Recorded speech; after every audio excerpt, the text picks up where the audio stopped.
away from you a little bit, or the toughness? I think the toughness. We weren't as tough as we needed to be for 40 minutes. I thought, a big thing for us coming into this game was the start.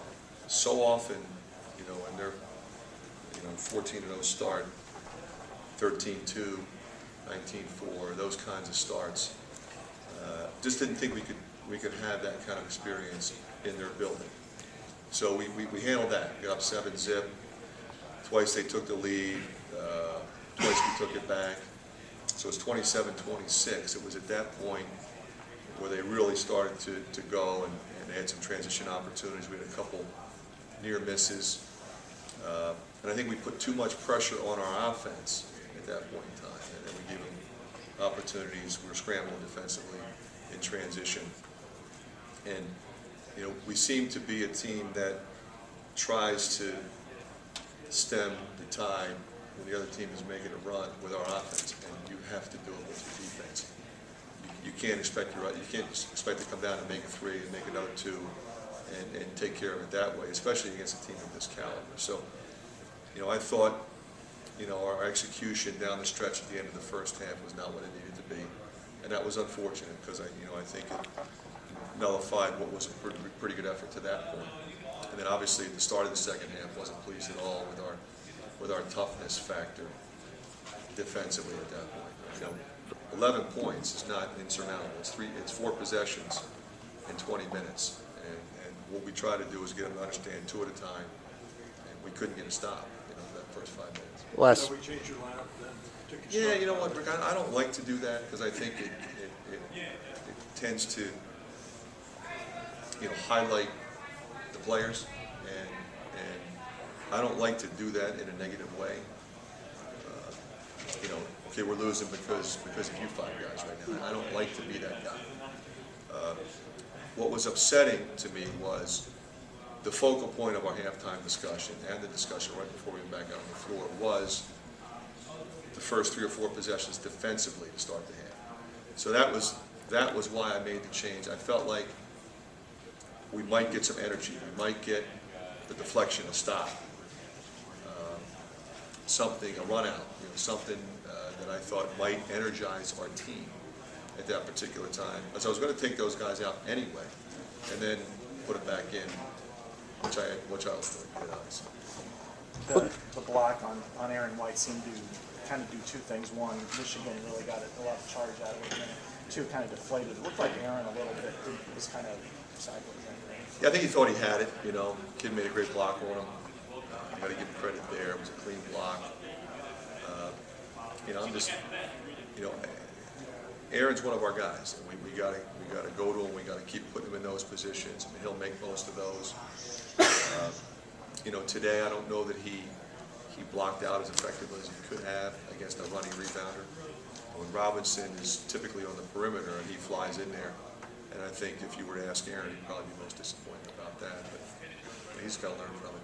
What's your thoughts on Michigan after holding them really at bay for basically a half? Well, they have so many weapons. They're hard to keep under control for long periods of time.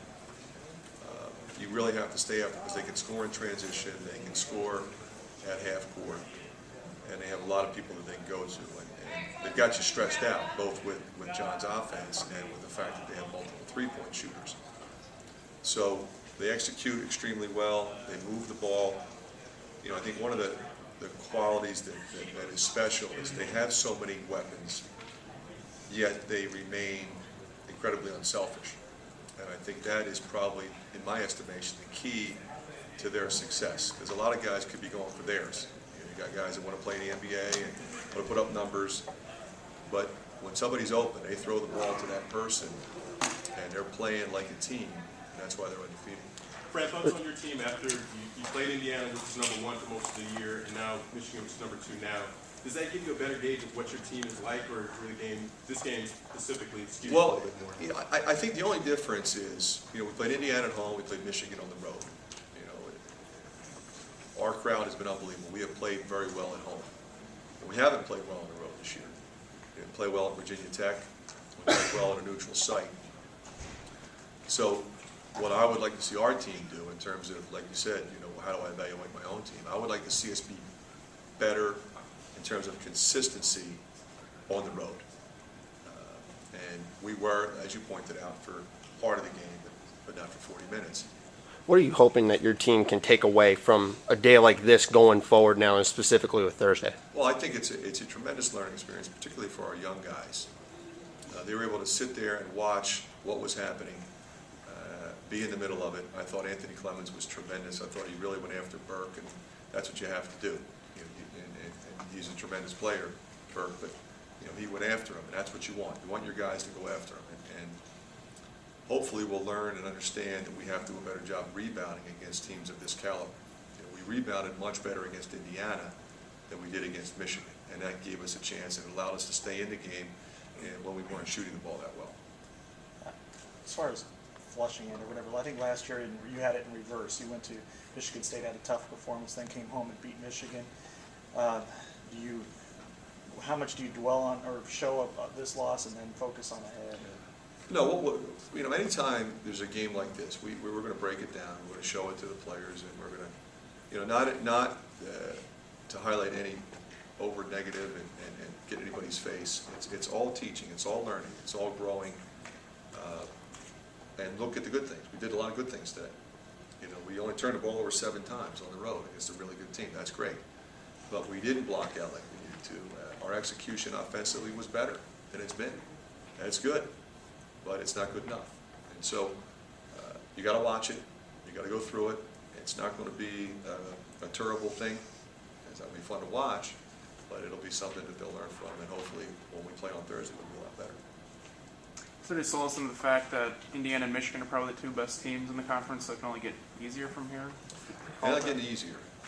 There's a few other teams that are pretty good. You know, I just hope that what we do is keep growing. We've got 3 freshmen in the starting lineup. And you can't say inexperience is a factor because they're just as young as we are. You know, so hopefully we'll start to play better on the road than we have so far. Anything else? Thank you.